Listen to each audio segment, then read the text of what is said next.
महाराष्ट्र में एक बार फिर से एकनाथ शिंदे की नाराजगी भारतीय जनता पार्टी पर भारी पड़ती हुई नजर आ रही है। आलम यह हो चुका है कि अब केंद्रीय गृह मंत्री अमित शाह को बाकायदा एकनाथ शिंदे से बातचीत करनी पड़ी।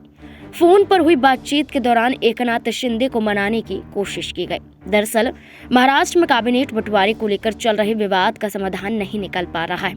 इसी समाधान को ढूंढने के लिए मुख्यमंत्री देवेंद्र फडणवीस दिल्ली रवाना हो जाते हैं। पार्टी के वरिष्ठ नेता और केंद्रीय गृह मंत्री अमित शाह से मुलाकात करते हैं। बीजेपी के संभावित मंत्री कौन होंगे, क्या हिसाब किताब होगा, इसकी जानकारी फडणवीस ने अमित शाह को दी। यहाँ तक कि अमित शाह को फडणवीस ने एकनाथ शिंदे की नाराजगी के बारे में भी बताया। अब महाराष्ट्र विधानसभा चुनाव में भारतीय जनता पार्टी की प्रचंड जीत ने ये साबित कर दिया कि सत्ता पक्ष बड़े विभागों को अपने पास रखना चाहता है, लेकिन एकनाथ शिंदे हैं कि वो गृह मंत्रालय की मांग कर रहे हैं। अब साझेदारी का फॉर्मूला तय नहीं हो पा रहा है और इसके दबाव के कारण बीजेपी महत्वपूर्ण विभागों को लेकर अपना दावा छोड़ने को तैयार नहीं है। इसलिए एकनाथ शिंदे मंत्रालय के बंटवारों को लेकर परेशान हैं।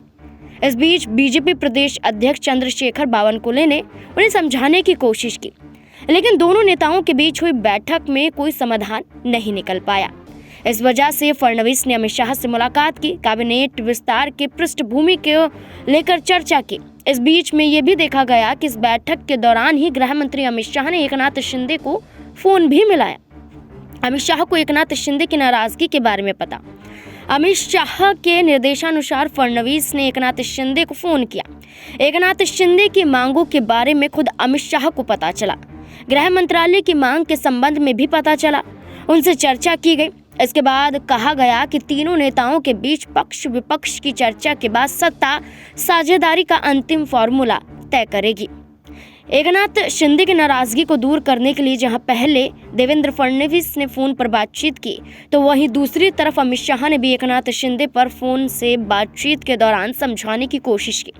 अब देखना होगा कि आज क्या इस पूरे मामले को लेकर सुलह हो पाती है या फिर नहीं, क्योंकि एकनाथ शिंदे ने नगर निगम के चुनावों को लेकर बीजेपी से अलग हटकर अपना रुख आजमा लिया है। बीएमसी के चुनाव को लेकर एकनाथ शिंदे ने कहा है कि उनकी पार्टी अकेले ही चुनाव लड़ेगी। अब साफ तौर पर जाहिर है कि एकनाथ शिंदे बीजेपी से अलग हटते हुए दिखाई दे रहे हैं।